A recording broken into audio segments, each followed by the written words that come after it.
সকালবেলা ফোন পেয়ে গেট খুলে দেখি এক প্রোডাক্ট অর্ডার করেছি, আরেক প্রোডাক্ট এসেছে। আসলে তা নয়, দুটো প্রোডাক্ট অর্ডার দেওয়া ছিল, তো ভেবেছিলাম যে ওটা আসবে। তো পরে আবার ফোন করে বলছে ছোট হাতিতে করে আসছি। তো ছোট হাতির অপেক্ষা করতে করতে ফাইনালি চলে এসেছে। বড় একটা বাক্স বের করেছে, কি আছে কি জানি ভিতরে, মনে হচ্ছে তো নেট কানেকশনের সেই বাক্সগুলো নিয়ে আসে সেরকম কিছু। তো খুলে দিতেই দেখলাম ফ্লিপকার্টের যে প্রোডাক্ট অর্ডার দেওয়া ছিল, গ্রোসারি প্রোডাক্ট, সেগুলো এসেছে। ওপেন বক্স ডেলিভারি ছিল। আর রঞ্জনকে বললাম বস্তার মধ্যে ভরে তারপর বাড়ির ভিতর রুমে রাখো।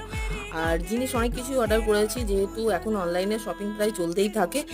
আর মোটামুটি রিজনেবল প্রাইসে পাওয়া যায়। সস, সাথে মশলাপাতি, ময়দা, phenyl, rice bran oil, Surf, সাবান, ওই অনেক কিছুই টুকিটাকি জিনিস যেগুলো লাগে।